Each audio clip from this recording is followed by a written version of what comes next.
Bonjour tout le monde et bienvenue au webinaire de décembre de la série Vivre au quotidien, présenté par Parkinson Québec. Je me présente, je m'appelle Claudie, je vais être votre modératrice pour l'événement. Je tiens à vous remercier d'être présent pour la présentation. Aujourd'hui, le webinaire va permettre de répondre à la question suivante. Parler et manger, quoi faire quand ça devient difficile? J'aimerais vous présenter en premier notre conférencière d'aujourd'hui, Madame Stéphanie Héroux. Détentrice d'une maîtrise en orthophonie de l'Université de Montréal, Mme Stéphanie Aymon travaille au CHUM depuis les années 2000. Au travers des années, il y a suivi différentes clientèles, mais principalement celles présentant des atteintes neurologiques, dont les personnes atteintes de la maladie de Parkinson, et ce depuis plus de 16 ans. Elle œuvre actuellement au sein de l'équipe interdisciplinaire du Centre d'évaluation Renata Orstein du CHUM, dédié à la clientèle aux prises avec la maladie de Parkinson. Avant de vous céder la parole, j'aimerais vous informer que vous trouverez en bas à gauche une boîte où vous pourrez inscrire vos questions. Les questions techniques en lien avec la plateforme web seront répondues immédiatement dans le clavardage.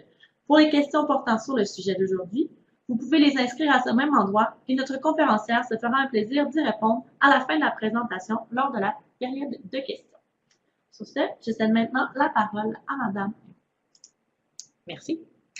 Alors bonjour, ça me fait plaisir d'être présent aujourd'hui pour vous parler des difficultés de parole et de déglutition qui peuvent être associées à la maladie de Parkinson. Donc, parler et manger, quoi faire quand ça devient difficile?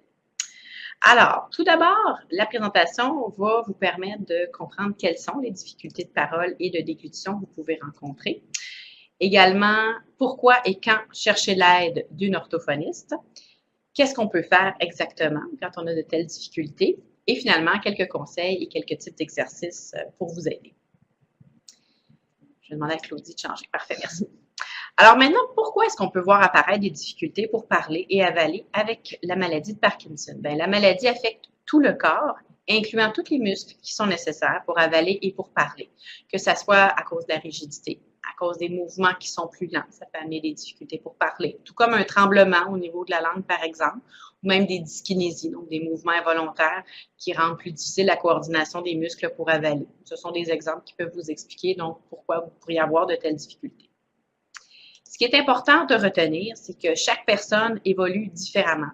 Les difficultés de la parole peuvent être présentes plus ou moins tôt dans la maladie. L'évolution peut être plus lente pour certaines personnes, plus rapide pour d'autres. Donc, c'est vraiment variable selon les individus.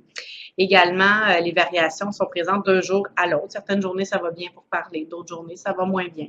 Et également, les variations peuvent être aussi présentes à l'intérieur d'une même journée, selon le moment où vous avez pris votre médication, par exemple. Donc, qu'est-ce qu'il faut retenir? C'est qu'au niveau de la parole, dans ce qui peut changer, bien, il y a différents éléments qui vont être touchés. Par exemple, ceux qui sont mentionnés ici sur la diapositive. Donc, on reconnaît surtout une voix qui est moins forte chez les personnes qui sont atteintes de la maladie de Parkinson. La prononciation aussi peut être moins précise, donc l'articulation. On peut répéter certaines parties de mots ou encore rester pris sur le début d'un mot, puis après ça, on réussit à décoller et à enchaîner le reste du mot. Le son de la voix, donc la qualité de la voix peut être différente également. L'intonation aussi peut avoir changé. L'intonation, c'est la mélodie de la voix. Donc, quand on parle, on a une certaine mélodie. Il y a des sons qui sont plus aigus, des sons plus graves. Donc, la mélodie, quand même, varie beaucoup. Dans le cas de la maladie de Parkinson, souvent, la mélodie, ben, elle est plus similaire, plus monotone.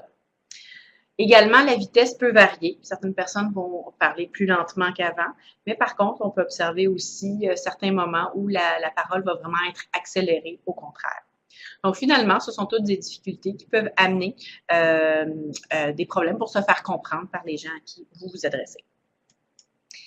Maintenant, pourquoi consulter une orthophoniste quand on a des difficultés au niveau de la parole? C'est certain que l'orthophoniste va vous donner des informations en lien avec les difficultés de communication, les changements que vous pourriez voir associés à la maladie, des conseils pour faciliter la communication.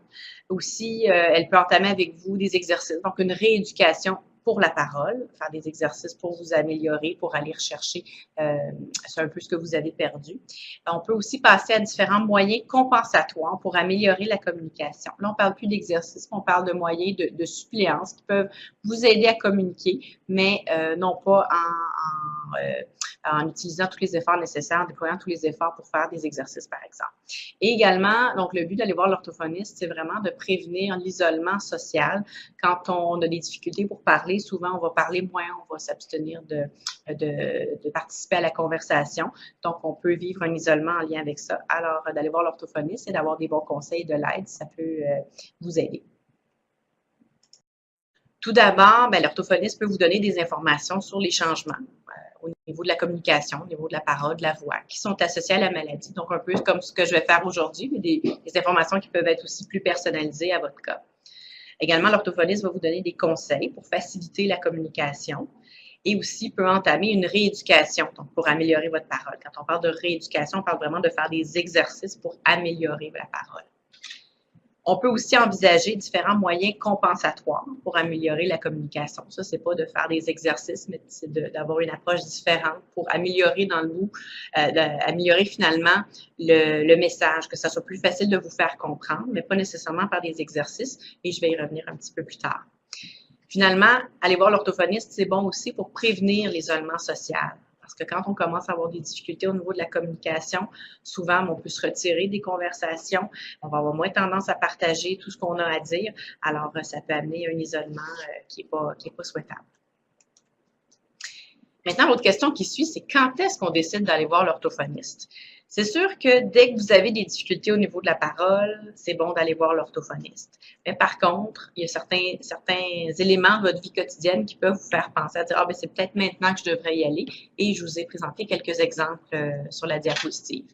Par exemple, quand on vous demande de répéter parce qu'on n'arrive pas à bien comprendre ce que vous dites. Si vous êtes encore sur le marché du travail, aussi dans certaines activités, là, vous rencontrez des difficultés. Il y a des gens qui doivent faire des présentations, des gens qui utilisent beaucoup la voix. Par exemple, si vous faites partie d'une chorale, ça devient plus difficile. Alors, ça peut être un élément déclencheur. Et effectivement, si justement vous abandonnez certaines des activités en raison des changements dans votre parole, ou encore si vous arrêtez d'utiliser le téléphone parce que vous n'êtes pas à l'aise dans le fait que les gens vous font répéter, ne vous comprennent pas bien par ce médium-là. Aussi, je le mentionnais tout à l'heure, je parlais de se retirer, dans le fond, quand on évite de prendre part aux conversations, on est moins participatif, on est plus passif. Alors ça aussi, c'est un bon élément qui devrait vous faire dire peut-être que je devrais aller consulter une orthophoniste. Si vous vous limitez à ne plus parler aux personnes qui sont inconnues, mais juste aux personnes proches de vous. Si vous refusez de certaines sorties, d'aller au restaurant, d'aller dans des fêtes familiales, ou encore si vous parlez moins à vos proches. Bref, ce qu'il faut retenir, c'est que dès que vous êtes incommodé par votre parole, dès que ça vous dérange, à ce moment-là, ça vaut la peine de consulter.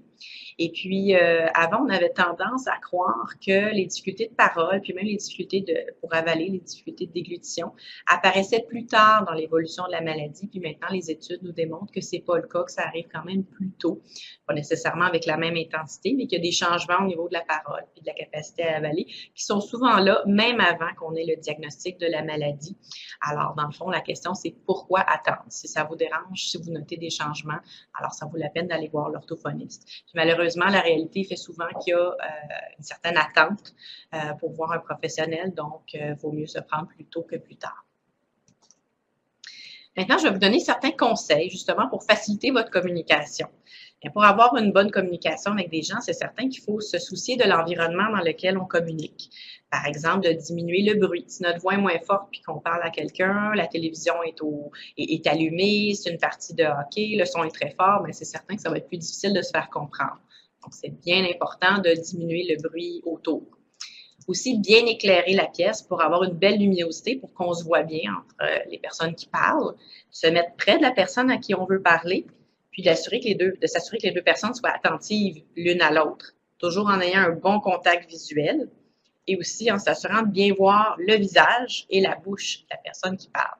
Pourquoi? Parce que quand on écoute quelqu'un parler, oui, on entend le message, on entend les mots que la personne utilise, mais également on regarde l'expression sur son visage et on va beaucoup lire sur ses lèvres. On le fait sans s'en rendre compte, mais c'est sûr que si on n'est pas face à face, si la luminosité n'est pas bonne, bien c'est certain qu'à un moment donné, il peut y avoir plus de difficultés quand on échange avec une personne qui a des problèmes au niveau de la communication.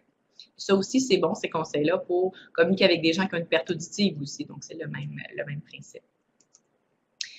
Donc, pour la personne qui a la difficulté, qu'est-ce qu'on peut faire pour mieux se faire comprendre? Bien, c'est sûr de rendre le visage le plus expressif possible. Je le disais que c'est important. Le visage va accompagner ce qu'on dit, alors il faut vraiment montrer le plus possible l'expression qu'on ressent sur notre visage. C'est important aussi de prendre une bonne inspiration, justement pour projeter votre voix au maximum. Parce que pour parler plus fort, ça prend un bon support respiratoire. Alors, on prend une bonne respiration avant de commencer à parler. On exagère aussi la prononciation. Les gens ont différentes façons de parler. Parfois, les gens vont un peu plus marmonner, mais c'est important vraiment, on ouvre bien la bouche, on exagère l'articulation, la prononciation. On fait aussi des phrases courtes, c'est plus facile de se faire comprendre comme ça. On fait un effort pour parler plus lentement également et on peut mettre des pauses aussi dans nos phrases. Maintenant, pour les proches, quand on veut discuter avec quelqu'un qui a des changements, qui a des difficultés au niveau de la parole, qu'est-ce qu'on fait? Bien, tout d'abord, on est attentif. Comme je le disais, on regarde bien son visage, on regarde sa bouche, on essaie d'éviter de l'interrompre pour qu'elle puisse communiquer tout son message. Si jamais c'est pas clair, on a mal compris, on peut lui dire, ben moi j'ai compris ça dans ce que tu m'as dit. Est-ce que c'est bien ça que tu me disais? Donc on valide. Au besoin, on demande de répéter ou de reformuler autrement. Et c'est sûr qu'on l'encourage à appliquer toutes les bonnes stratégies de communication dont je vous parle aujourd'hui. Ce qu'il ne faut pas oublier, c'est que la communication, ça se fait à deux. Puis même quand on est en groupe, c'est plus que deux. Alors, quand il y a ce qu'on appelle un bris de communication, quand la communication ne passe pas bien, pour réparer le bris de communication, ça se fait à deux aussi. Donc, il faut aider la personne qui a la difficulté à faire passer son message. Et puis, je ne voulais pas nécessairement citer le présentateur du dernier webinaire, mais en écoutant son webinaire, j'ai réalisé qu'on avait la même expression « use it or lose it ». Donc, lui, c'était plus dans le contexte de l'exercice, qui parlait que c'est important de maintenir la forme et, bon, pour garder la forme, c'est important de faire des exercices. Et c'est la même chose pour la parole. Je vous dirais, c'est important de parler, c'est important de continuer, même s'il y a des difficultés. Il faut vraiment maintenir les acquis que vous avez, donc utiliser votre parole. Maintenant, au niveau de la rééducation, qu'est-ce que l'orthophoniste peut faire pour vous aider? C'est certain que vous pouvez aller voir une orthophoniste dans un centre de réadaptation pour faire des exercices. Donc, on va la voir un certain nombre de fois par semaine pendant un certain temps. Ça peut être 2 mois, 3 mois. Souvent, on a des devoirs à faire à la maison. Donc, ça, c'est une façon de faire qui est possible. On peut aussi procéder par un programme d'exercice à la maison qui nous est remis. Là, à ce moment-là, ça veut dire que c'est à tout chacun de prendre la responsabilité de faire les exercices qu'on vous donne. Et c'est sûr qu'il n'y a pas de miracle. Je le dis à tous mes patients, si on fait les exercices une fois par semaine, qu'on les sort du tiroir, ça ne fonctionnera pas. Il faut vraiment les faire souvent. Il faut mieux que ça soit des petites périodes de temps, mais plus souvent pour vraiment voir des changements. Et finalement, il y a des groupes Parkinson qui existent à différents endroits, parfois dans les centres de jour. Il n'y a pas beaucoup, à ma connaissance, d'orthophonistes dans ces groupes-là, mais quand même, il y a des exercices qui sont faits, entre autres, pour la parole. Donc, ça peut être une bonne alternative aussi. J'aimerais maintenant vous parler d'un traitement qui est plus spécifique en orthophonie. Peut-être que vous en avez entendu parler, que vous le connaissez. C'est le LSVT. Alors, c'est un traitement qu'on appelle aussi le LSVT Loud. Les lettres, l'acronyme veut dire Lee Silverman Voice Treatment. Lee Silverman, c'est le nom du premier patient qui a suivi cette thérapie-là. Donc, c'est un traitement, une thérapie vocale qui est intensive, dont l'efficacité est vraiment prouvée. Donc, dans la littérature, il y a des bons résultats qui sont prouvés. Puis aussi, dans l'établissement où je travaille, cette thérapie-là a déjà été donnée. Et effectivement, on le constatait que pour chacun des patients, ça avait des effets très bénéfiques. Le but de cette thérapie-là, c'est vraiment d'améliorer le volume de la voix, donc à parler plus fort. Par contre, tout en travaillant cet élément-là, on a remarqué des bénéfices pour d'autres paramètres de la parole, ne serait-ce que la prononciation. On a vu aussi au niveau de l'expression du visage qui est améliorée et également même pour la déglutition, la capacité à avaler, il y a eu des bénéfices suite à cette thérapie-là. C'est un traitement qui est quand même très intensif, donc c'est 4 jours par semaine pendant 4 semaines de suite pour avoir le vrai traitement certifié LSVT.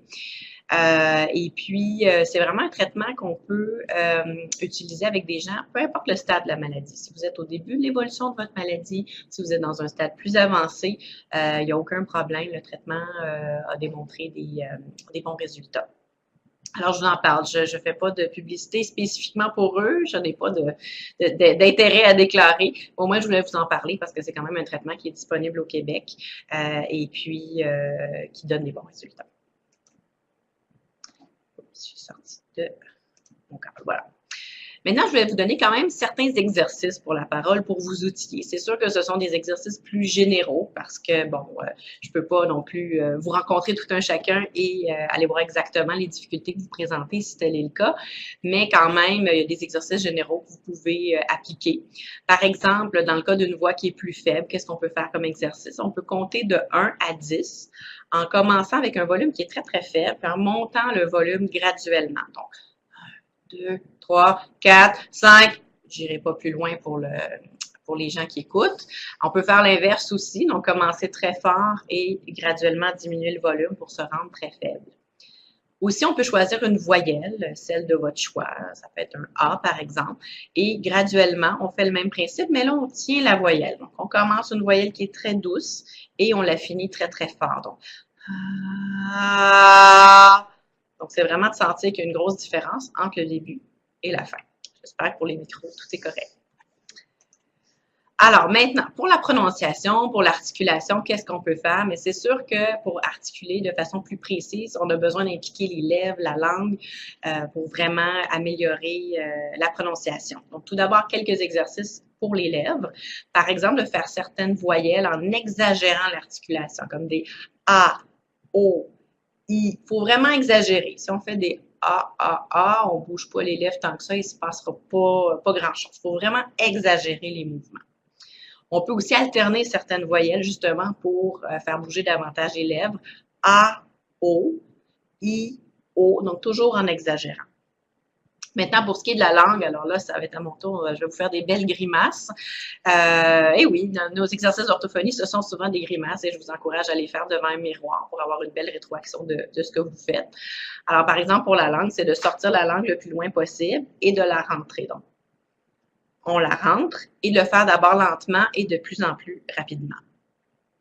On peut également sortir la langue et la tourner tour à tour vers le nez et vers le menton. Ça, c'est plus difficile par contre, mais comme ceci. Donc, voilà. Donc, vous pouvez le faire quelques fois aussi, c'est un bon exercice. Les gens qui sont autour de moi ici rient, les gens trouvent ça toujours très drôle quand je fais pratiquer mes grimaces. Aussi, ce qu'on peut faire, c'est de répéter certaines syllabes qui vont vraiment travailler la prononciation, comme kala. Kala, kala, kala, kala, kala. Donc, on le dit quelques fois lentement, puis on accélère le rythme pour essayer de le dire le plus rapidement possible. Finalement, vous pouvez choisir différentes phrases, différents exercices de diction, comme font les comédiens. C'est la même chose pour vraiment pratiquer votre diction, comme les fameuses expressions, les chemises de l'archiduchesse sont-elles sèches ou archi-sèches? Donc, le but, c'est de bien travailler la prononciation. Vous pouvez aussi aller sur Internet, chercher des phrases de diction. Vous allez en avoir beaucoup qui vont être identifiées à ce moment-là. Maintenant, quand votre voix est monotone, quand on entend moins la mélodie dans la voix, l'émotion, donc vous pouvez vous pratiquer à dire des phrases qui vont traduire beaucoup d'émotions. Par exemple, « Bravo!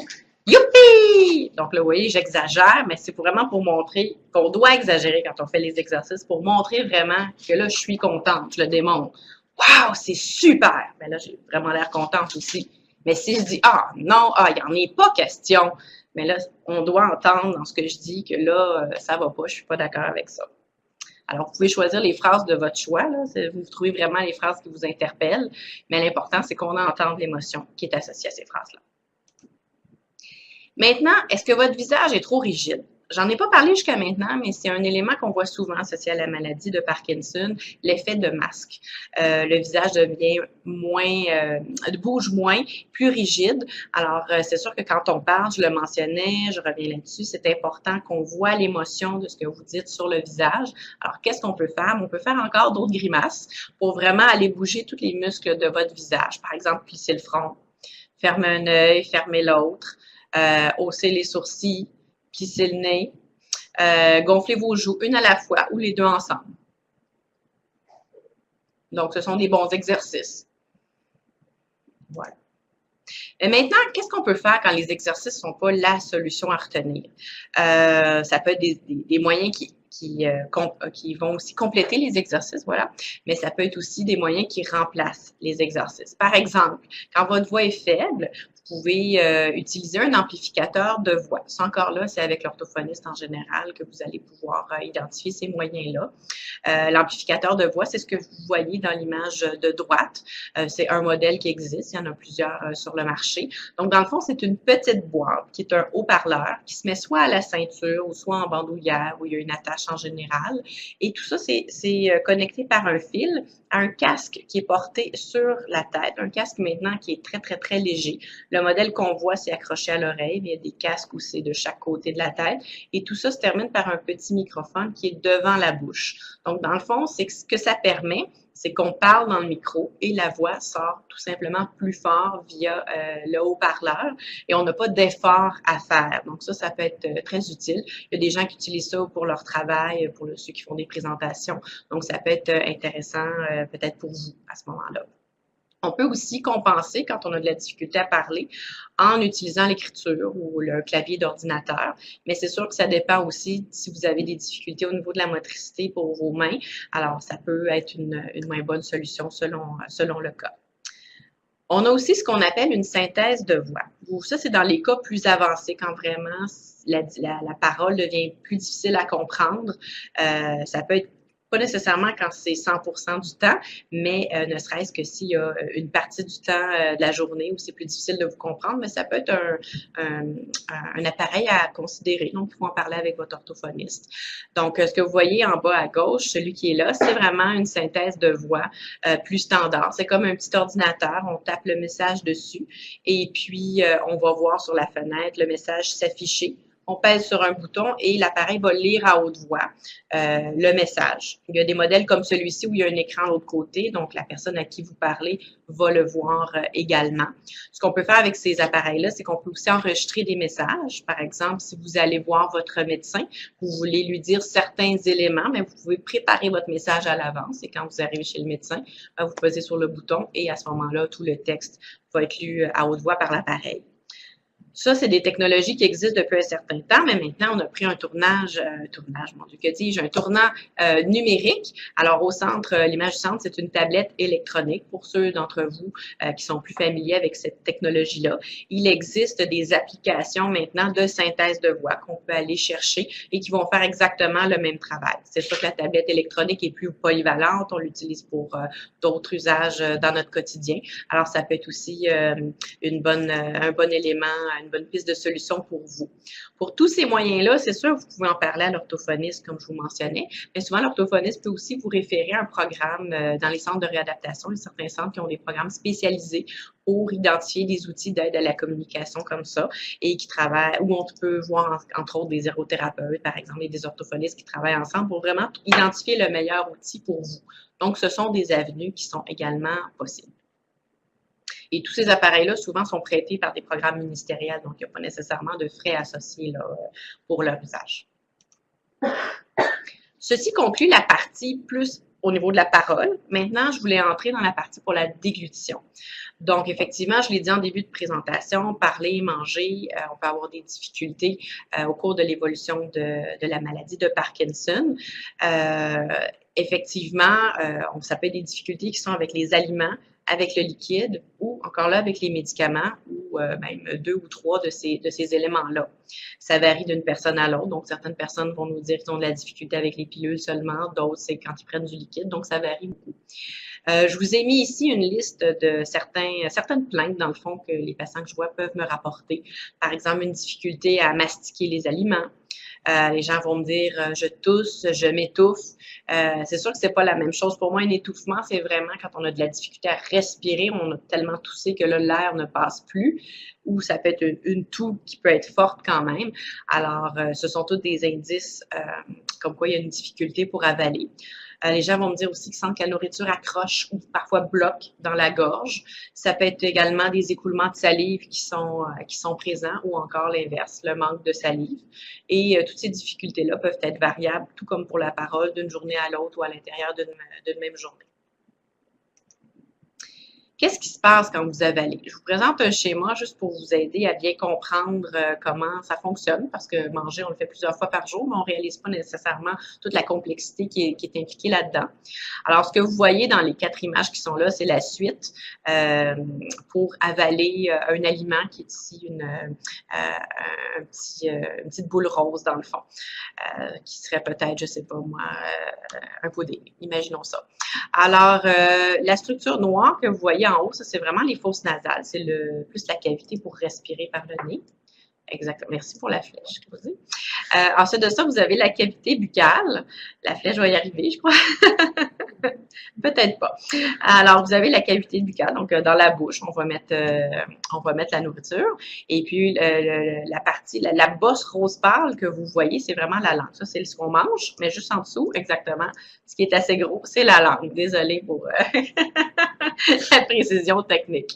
Alors, donc, qu'est-ce qui se passe? C'est sûr, quand on met de la nourriture dans notre bouche, on va mastiquer, on utilise les lèvres, la langue, les joues. Et quand on a terminé de mâcher notre aliment, bien, avec la langue, on va l'envoyer vers l'arrière de la bouche. Ça, c'est la partie qu'on contrôle. Mais après ça, il y a un moment où là, toutes les actions qui suivent, on ne les contrôle pas. Ça se fait plutôt de façon réflexe. Alors là, si on suit sur la deuxième image, donc l'aliment va descendre dans la gorge. Et après ça, sur la troisième, on voit vraiment qu'il passe dans le tuyau qui est plus à l'arrière de notre cou. Et dans la dernière image, on voit vraiment que ça descend. Donc, le tuyau, on a 2 tuyaux, comme vous voyez. Le tuyau en arrière, c'est vraiment l'œsophage qui mène à l'estomac. Et le tuyau en avant, ce sont les voies respiratoires, le larynx. Et le larynx, bon, va descendre, ça va être la trachée et les poumons. Donc, on a le chemin pour respirer et le chemin pour la nourriture. Donc, normalement, quand on avale, on le voit bien sur la troisième image, tout près de la flèche verte. Alors, on a une petite porte qui bascule, qui s'appelle l'épiglotte, exactement, qui est au bout du trait. Exactement, merci Claudie. Alors ça, c'est l'épiglotte qui est vraiment une petite porte, dans le fond, qui vient basculer pour fermer l'entrée des voies respiratoires lorsqu'on avale, pour s'assurer que la nourriture passe dans le bon chemin et non pas, comme on l'appelle souvent, dans le mauvais trou, dans le mauvais chemin. On a d'autres mécanismes aussi pour protéger nos voies respiratoires lorsqu'on avale. Par exemple, on voit 2 petites bosses grises dans les voies respiratoires, juste un petit peu plus bas, Claudie. Exactement, voilà. Ça, ce sont les cordes vocales. Les cordes vocales, on les utilise pour parler, bien entendu, mais quand on avale, nos cordes vocales se ferment et viennent faire une barrière. Comme ça s'assure que si jamais il y a de la nourriture qui est rentrée, bien, ça ne pourra pas aller en dessous, donc d'aller dans les voies respiratoires plus bas. Troisième mécanisme qu'on a pour protéger nos voies respiratoires, ben, c'est le larynx. Donc, vous le sentez dans votre gorge, on a une bosse qu'on appelle la pomme d'Adam. Quand on avale, la pomme d'Adam, elle monte et elle descend. Donc, c'est pour nous dire que tout le larynx va monter et va venir basculer pour se mettre en dessous de la base de la langue. Et ce que ça fait en bout de ligne, ce qu'il faut retenir, c'est que ça rend l'entrée des voies respiratoires un peu plus fermée, c'est plus difficile d'accès pour la nourriture. Donc, on a ces 3 mécanismes-là. Quand ça fonctionne bien, tant mieux. Quand il y en a un de ces mécanismes-là ou plusieurs qui ne fonctionnent pas bien, c'est là qu'on peut avoir de la nourriture qui va dans les voies respiratoires. Et qu'est-ce qu'on va voir le plus souvent? On va tousser. On tousse avec nos cordes vocales. Et ça, c'est pour nous dire qu'il y a de la nourriture qui est allée à un endroit dans notre corps où ça ne devrait pas être le cas. Et notre corps réagit, essaie de nous protéger en produisant une toux. Et là, normalement, si la toux elle est forte, ben, qu'est-ce qui se passe? La nourriture va ressortir et va tomber dans le bon tuyau pour se rendre jusqu'à l'estomac. Donc, c'est en gros comment on avale. Oups. Ce qui est important de savoir en lien avec la déglutition, je l'ai mentionné, je crois que les symptômes varient d'une personne à l'autre. Mais c'est important d'en parler à votre médecin dès que vous avez des difficultés qui se présentent. Je l'ai mentionné, un des risques, c'est que la nourriture aille dans vos voies respiratoires. Je ne dis pas ça pour vous alarmer nécessairement, mais c'est une préoccupation que votre médecin va avoir. Parce que si on a de la nourriture ou du liquide dans les voies respiratoires, bien, ça peut amener une infection. Les bactéries vont se développer et ça peut mener à ce qu'on appelle une pneumonie d'aspiration. On dit aspirer parce que la nourriture a vraiment été aspirée en dessous des cordes vocales et descend vers les voies respiratoires. Ça serait dommage d'avoir une autre condition de santé supplémentaire là, pour s'ajouter à la vôtre. Alors, si on peut l'éviter, mais c'est certain que c'est important d'appliquer des bons conseils pour dans le fond, régler les difficultés d'églutition que vous pouvez présenter. Donc, on essaie d'agir le plus rapidement possible. Donc, dès que vous avez des difficultés, ça vaut la peine d'en parler à votre médecin ou si jamais vous voyez un autre professionnel de la santé, de le mentionner également. Il y a plusieurs professionnels qui sont là pour vous aider. Il y a l'orthophoniste, mais il y a aussi la nutritionniste, l'ergothérapeute, qui sont des professionnels qui peuvent être disponibles dans les régions où vous habitez. Alors, il s'agit de voir les ressources qui sont disponibles. Pourquoi et quand on devrait aller consulter un des professionnels que j'ai mentionnés? Bien, dès que vous notez des problèmes, cette personne-là va pouvoir vous donner des conseils pour avaler plus facilement. Mais aussi, le but, c'est de vous aider à continuer à manger ce que vous mangez actuellement le plus longtemps possible. Souvent en appliquant des conseils de base ou en changeant des petites façons de faire lorsqu'on mange. À ce moment-là, ça nous permet de contourner les difficultés de déglutition puis de manger ce qu'on aime le plus longtemps possible. Il ne faut pas penser que parce qu'on va voir un de ces professionnels-là, ils vont nous dire de manger de la purée, là. Alors, ce n'est pas nécessairement l'option qui est retenue. Donc, dans le fond aussi, c'est pour prévenir des complications de santé comme celles que j'ai mentionnées un petit peu plus tôt. Maintenant, où consulter? Mais comme il y a plusieurs professionnels que vous pouvez aller voir, c'est certain qu'il y en a dans les hôpitaux, il y en a aussi dans les centres de réadaptation, il y en a dans les hôpitaux de jour et aussi dans les CLSC. Quoique les orthophonistes qui voient la clientèle adulte en CLSC, c'est quand même très rare. Maintenant, je vais vous parler pour ce que moi, en orthophonie, je peux faire, ce que peut faire l'orthophoniste pour vous. Mais dans le fond, l'orthophoniste va vraiment évaluer vos capacités de déglutition. Alors, nous, on va évaluer la mécanique, comment ça va, comment les structures bougent pour être capable d'avaler, voir si ça se fait bien et sinon, voir qu'est-ce qu'on peut faire pour vous aider. On va procéder de différentes façons. C'est sûr que ça implique de vous regarder manger à un point ou à un autre. Et on peut faire des examens complémentaires comme celui qui est illustré dans la photo sur la diapositive, qu'on appelle une gorgée barytée modifiée ou encore une vidéofluoroscopie. Alors, cet examen-là, c'est un petit peu comme quand vous allez chez le dentiste va faire une radiographie de vos dents. Mais c'est un petit peu la même chose, sauf qu'on va regarder la bouche, la gorge aussi, puis on peut descendre un peu plus bas. Et c'est un examen qu'on peut faire de côté et de face. Et vraiment, c'est un vidéo. Donc, vous êtes filmé, vous êtes enregistré en train d'avaler. On vous donne différentes choses, soit de la nourriture, du liquide, différents aliments variés, dans lesquels on va mettre ce qu'on appelle du barium. Le barium, c'est une substance qui est blanche, qui ne goûte pas grand-chose, mais qui est radio-opaque. Donc, ce que ça fait, c'est que lorsque vous allez avaler, comme il y a du barium mélangé aux aliments, on va les voir passer au rayon X. Donc, sur l'image qui est là, on voit le liquide qui est blanc qui descend. Donc, c'est parce qu'on a mélangé du barium qu'on est capable de le voir passer. Sinon, on verrait juste les structures bouger sans savoir où est rendu l'aliment ou le liquide. Donc, l'orthophoniste peut vous donner des conseils basés sur l'évaluation qui sera faite, peut aussi entamer une rééducation, donc avec des exercices sur une base régulière, surtout dans les centres de réadaptation ou les hôpitaux de jour, et également vous donner un programme d'exercice à domicile qui est une autre option, tout comme pour la parole finalement. Il est important de porter attention à différentes choses. Quand vous allez voir votre médecin, vous avez des difficultés pour avaler, c'est important de lui donner certaines informations. Et surtout, si c'est à l'orthophoniste, nutritionniste, ergothérapeute, donc de leur donner ces précisions-là. Par exemple, j'ai des difficultés, mais c'est quoi ces difficultés-là? Est-ce que c'est parce que ça bloque dans ma gorge, je tousse? Est-ce que ça remonte? Est-ce que ça fait mal quand j'avale? Donc, essayez d'être plus précis. Également, dire avec quoi vous avez des problèmes. Est-ce que c'est du liquide? Est-ce que c'est quand vous avalez votre pilule? Est-ce que c'est quand vous prenez des noix spécifiquement? Donc, c'est important de le spécifier. Aussi, depuis quand ces difficultés-là sont apparues et à quelle fréquence? Est-ce que ça arrive à tous les repas versus ça arrive une fois par semaine ou une fois par 3 mois? Donc, ça permet aussi aux professionnels d'avoir une meilleure idée de ce qui se passe quand vous lui partagez ces informations-là. Et surtout, n'hésitez pas à les noter, à les mettre sur papier quand ça arrive, parce que si vous allez voir le professionnel, c'est des questions qui vont ressortir. Des fois, c'est plus difficile de se rappeler, ah oui, c'est vrai, c'est avec quoi que j'ai de la difficulté. Donc, si vous le notez au fur et à mesure que ça se présente, à ce moment-là, c'est plus facile par après pour toutes les personnes impliquées. Maintenant, qu'est-ce qu'on peut faire? Je vous dirais la première chose quand on a des difficultés à avaler, c'est d'adopter des bonnes habitudes de déglutition, des bons comportements lorsqu'on mange, parce que ça permet de réduire les difficultés que vous avez et d'éviter d'arrêter de manger certains aliments que vous aimez. Là, sur l'image qui est là, on a quelqu'un qui certainement n'applique pas ces conseils-là. Donc, on voit que la personne est penchée vers la table, tient son bol, probablement mange vite, prend des grosses bouchées. Alors ça, c'est vraiment pas la bonne façon de faire. Je suis consciente que c'est pas facile de changer notre façon de faire. Ça fait des dizaines d'années qu'on mange d'une certaine façon. Puis moi, aujourd'hui, je viens vous dire, ben manger autrement. J'en suis vraiment consciente que ça prend du temps à incorporer ça dans nos habitudes quand on mange. Maintenant, c'est quoi ces conseils-là? Je vous en donne certains. Alors, tout d'abord, quand on mange, c'est important d'être assis bien droit, donc à 90 degrés, quand on mange et quand on boit aussi, que ça soit pour prendre vos pilules également. Par exemple, si vous avez des pilules à prendre la nuit, c'est important de vous asseoir sur le bord du lit, de ne pas les prendre couchés, de ne pas être écrasé dans le divan, vraiment d'avoir une bonne posture, comme sur un banc d'église finalement. C'est important de manger et de boire lentement, de prendre des petites quantités à la fois, donc des petites bouchées, des petites gorgées, mais aussi de les espacer. On prend notre temps. De bien mâcher, bien mastiquer avant d'avaler les aliments, parce que si on avale tout rond, mais là, c'est encore plus difficile à avaler par la suite.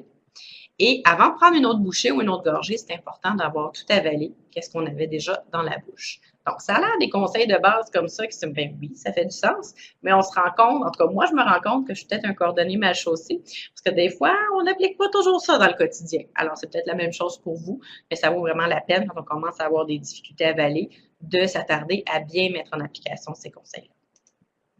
Également, on ne parle pas en mangeant ni en buvant. C'est pas juste une question de politesse, c'est vraiment une question de protection de nos voies respiratoires. Rappelez-vous le schéma que je vous ai montré tout à l'heure.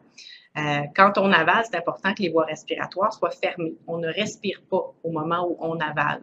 Alors, si on parle, bien forcément, les voies respiratoires vont s'ouvrir. S'il y a quelque chose qui descend en même temps, à un moment donné, il y a des chances que la nourriture aille dans le mauvais trou, donc dans les voies respiratoires. Alors, c'est vraiment important. Tant que vous avez quelque chose dans la bouche, que ce n'est pas terminé d'avaler, vous ne parlez pas. Je ne vous dis pas de ne pas parler pendant un repas, parce qu'un repas, c'est quand même social, mais attendez d'avoir tout avalé avant de participer à la conversation. C'est également important de garder la tête droite ou même légèrement penchée par en avant quand on mange. C'est vraiment une bonne position pour avaler. Il faut éviter de faire le contraire, donc de pencher la tête par en arrière. Ça, c'est vraiment pas une bonne position pour avaler. On peut avoir tendance à le faire quand on boit la bouteille ou encore si on veut finir le fond d'un verre, bien là, on lève plus la tête parce que notre nez accroche dans le verre finalement. Alors, c'est vraiment important. Si vous avez des tendances à faire ça, dans votre verre, au lieu d'aller chercher à prendre la dernière gorgée, tout simplement, remettez-en, remettez d'autres liquides, d'autres cafés, par exemple, dans votre tasse, peu importe, quitte à laisser après le fond de côté pour éviter justement d'avoir la tête en arrière. C'est important finalement de bien nettoyer la bouche après chaque repas. Brossez vos dents, vos prothèses dentaires, ça c'est très important pour ne pas laisser de traces de nourriture dans votre bouche. Maintenant, au niveau des médicaments, les gens qui viennent me voir me demandent souvent quoi faire quand on a de la difficulté. Souvent, les gens vont dire, ben j'ai une pilule qui reste prise, là, c'est difficile, je dois prendre beaucoup, beaucoup d'eau. Alors, c'est important, premièrement, de prendre les pilules, les comprimés, un à la fois. Les gens souvent vont me dire qu'ils se remplissent la main et qu'on en prend plusieurs en même temps, mais c'est vraiment important d'en prendre juste un à la fois. Si jamais c'est difficile quand vous prenez votre pilule, bien, avec du liquide, par exemple, il y a des gens qui peuvent avoir de la difficulté avec le liquide tout seul. Alors, si on essaye de prendre nos médicaments avec du liquide à ce moment-là, bien, c'est sûr qu'on a aussi des chances plus élevées d'avoir des difficultés. Alors, on peut essayer à ce moment-là de prendre les pilules avec de la purée. On peut juste prendre une compote de fruits, par exemple, mettre la pilule dedans et la prendre comme ça. Les médecins avec qui je travaille me demandent de rappeler à tous mes patients que c'est important de ne pas prendre à ce moment-là de la purée qui contient des protéines parce qu'il peut y avoir une interaction avec certains des médicaments que vous prenez. Donc, si vous pensez purée de fruits, vous devriez être correct. Ou parlez-en à votre nutritionniste, finalement, qui pourrait vous donner des bons conseils aussi par rapport à ça. Si jamais c'est difficile comme ça, encore une fois, vous pouvez envisager de couper ou d'écraser certains de vos médicaments, mais c'est très important. Il faut aller en parler d'abord à votre pharmacien. Il y a des pilules qu'on ne peut pas écraser, qu'on ne peut pas couper. Alors, c'est important d'en parler à votre pharmacien, lui expliquer que vous avez de la difficulté à les prendre et voir parfois, il pourrait changer certains de vos médicaments pour d'autres. Parfois, ça ne sera pas possible, mais parfois, oui. Alors, c'est très important d'aller voir votre pharmacien. Maintenant, au niveau de la salive. Certains d'entre vous auront peut-être trop de salive et d'autres, au contraire, ont la bouche sèche. Qu'est-ce qu'on peut faire? Quand on a trop de salive, c'est important de penser à avaler plus souvent sa salive. Parce que ce qu'on remarque avec le Parkinson, ce qui était plus automatique avant, l'est moins maintenant. Donc, à chaque minute, on avale plusieurs fois notre salive sans s'en rendre compte. Et probablement que dans votre cas, ça se peut, avec la maladie, que vous avaliez moins souvent votre salive. Alors, ce que ça fait, c'est qu'il y en a plus dans votre bouche à ce moment-là. Donc, c'est important d'essayer de penser à avaler plus souvent. Des trucs qui sont donnés, c'est de mâcher de la gomme. En mâchant de la gomme, on peut déclencher plus souvent notre réflexe pour avaler ou encore prendre un bonbon dur, comme un bonbon qui serait au citron, par exemple. Ça aussi, ça pourrait aider.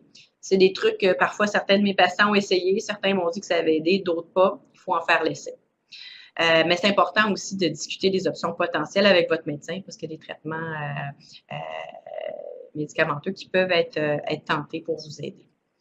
Par contre, si votre bouche est trop sèche, alors là, c'est important de boire régulièrement de l'eau pour hydrater toutes les muqueuses, tous les tissus dans votre bouche et dans votre gorge. Ce que vous pouvez faire aussi, c'est d'aller voir votre pharmacien, aller en pharmacie.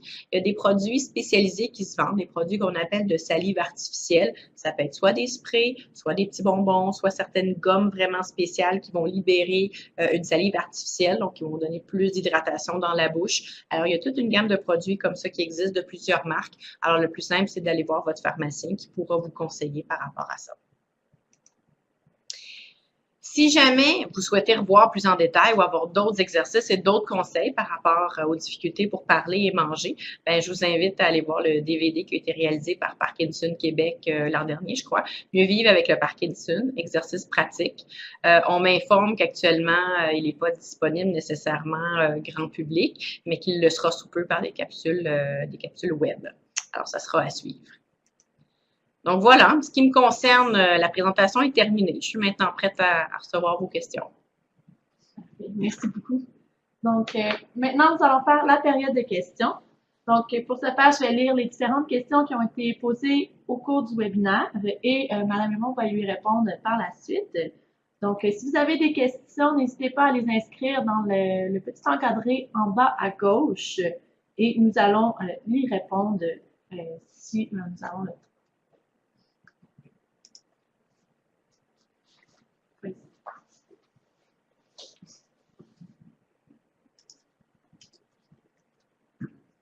J'ai déplacé l'encadré. Maintenant, il va être en haut. Vous allez le voir, c'est la page principale. Donc, si vous avez des questions ou des commentaires par rapport à la présentation, ou si vous voulez voir Mme Humeau faire d'autres grimaces, c'est pas nécessaire. Donc, merci beaucoup pour la très belle présentation de la part des participantes. Mais j'ose croire que c'est parce que ça a été clair. Ça fait je le prends comme ça. Ça l'a fait le tour. Je ne sais pas si c'est ici dans la salle.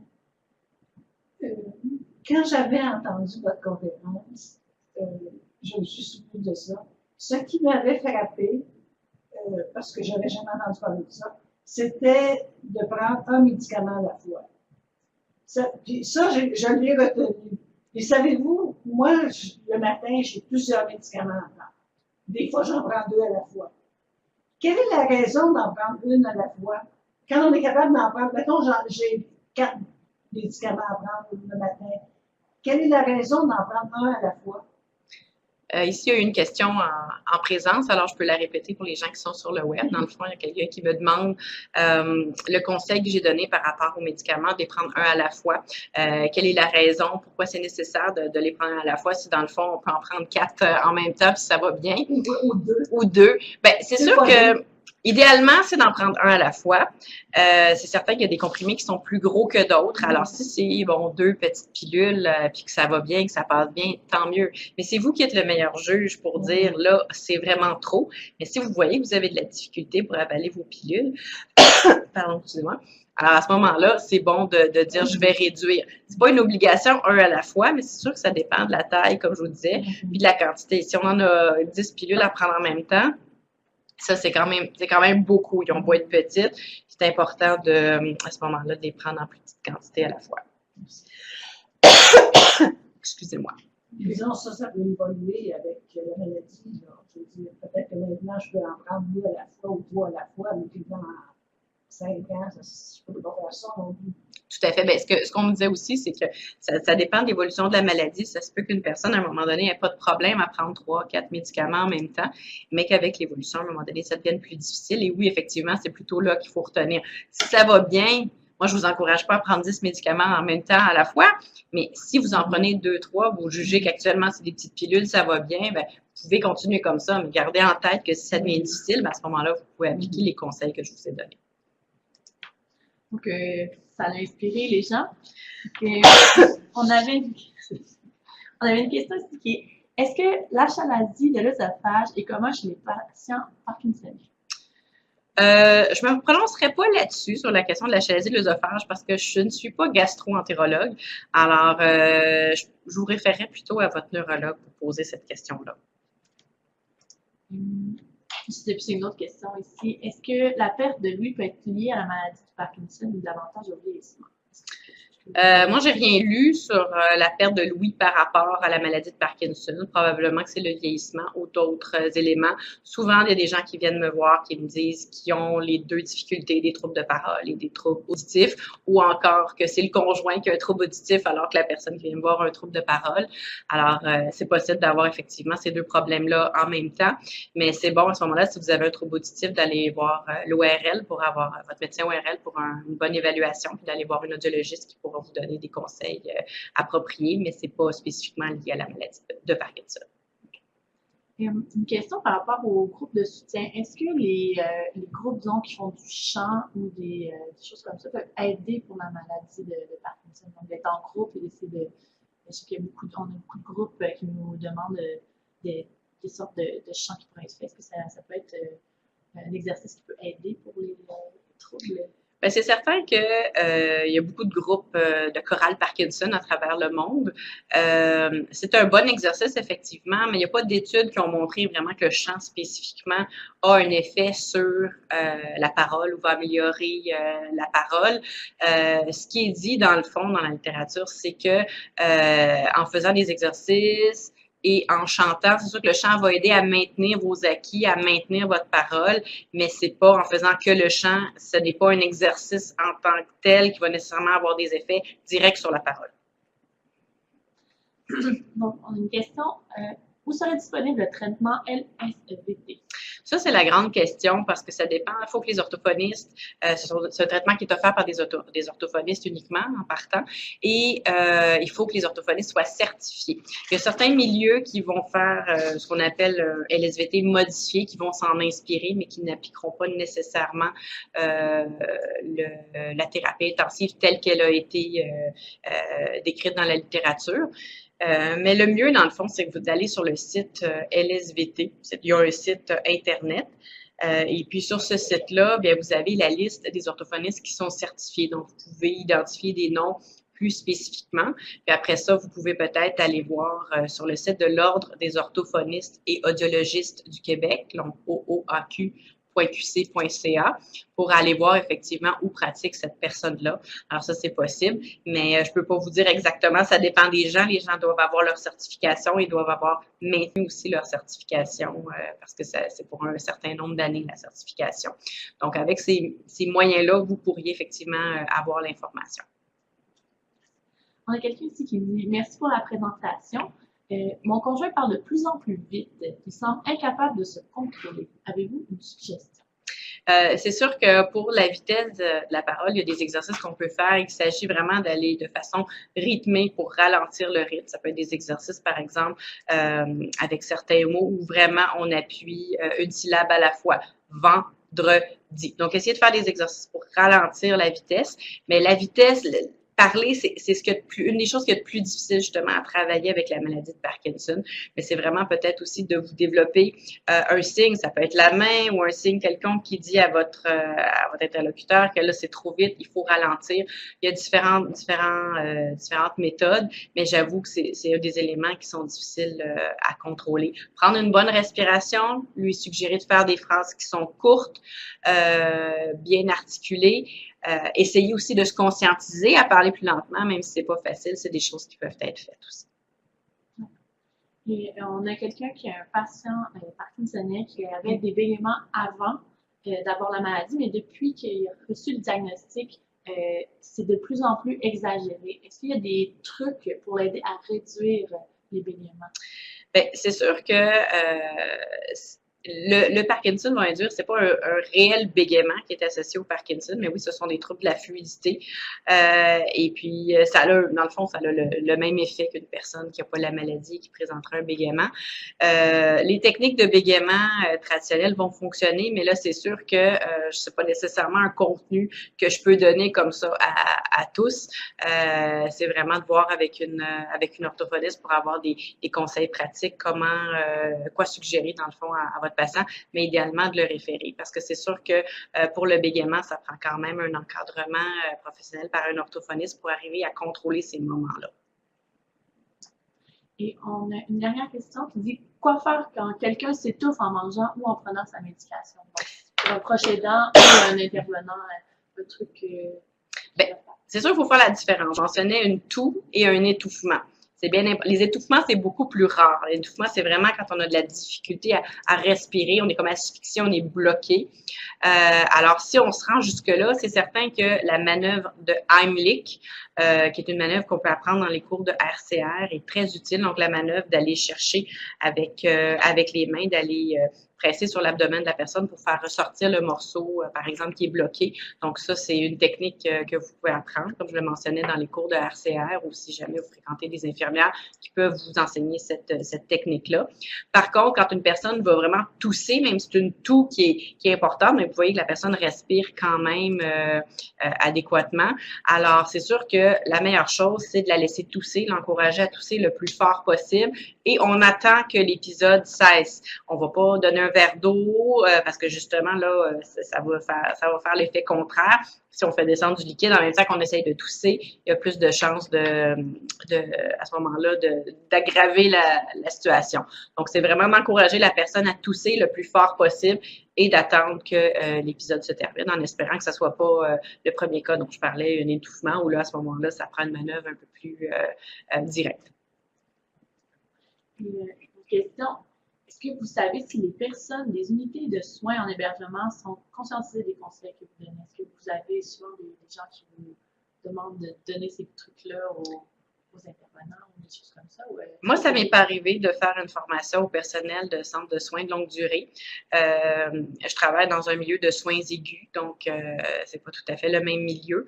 Je pourrais difficilement répondre à votre question. Je sais qu'il y a certaines orthophonistes qui travaillent dans ces milieux-là, mais c'est pas la majorité des milieux où une orthophoniste est présente. Mais dans les CHSLD, c'est sûr qu'il y a des nutritionnistes, donc il y a quand même du personnel qui est préoccupé par ces enjeux-là et ces problématiques-là. Mais si vous travaillez dans un CHSLD, alors ça vaut quand même la peine peut-être de demander qu'un professionnel qui voit ces difficultés-là vienne faire une présentation pour conscientiser davantage toute l'équipe de soins. Et j'ai une question un peu plus pointue qui est un peu moins avec la maladie de Parkinson, mais c'est quelqu'un que sa femme a la SLA et donc elle est quadraplégique et la communication est difficile. Donc elle a la misère à parler et bouge presque plus. Est-ce qu'il y a des trucs pour essayer d'aider par rapport à ça ou c'est vraiment... Souvent, avec cette maladie-là, on ne va pas nécessairement aller vers des exercices, nécessairement parce que ça amène beaucoup de fatigue musculaire, alors ce qui n'est pas souhaité.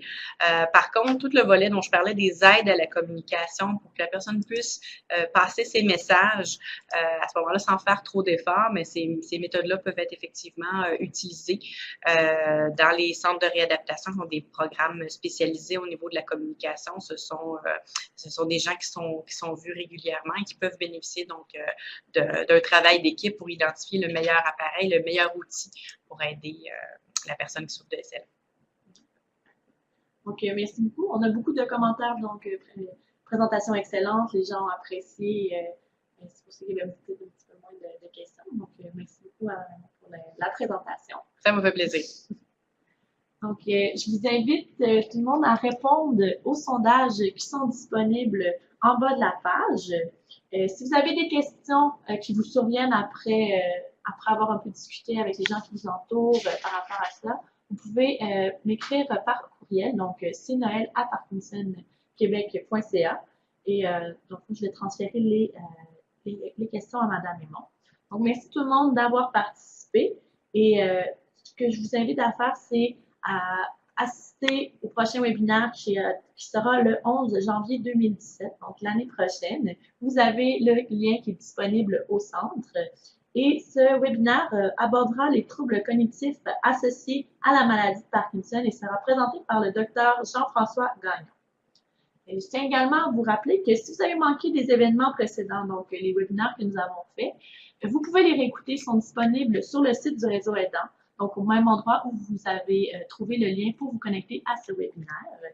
Et encore une fois, je voudrais remercier Mme Raymond pour sa participation et vous remercier d'avoir participé et au plaisir de vous revoir l'année prochaine et en vous souhaitant de joyeuses fêtes.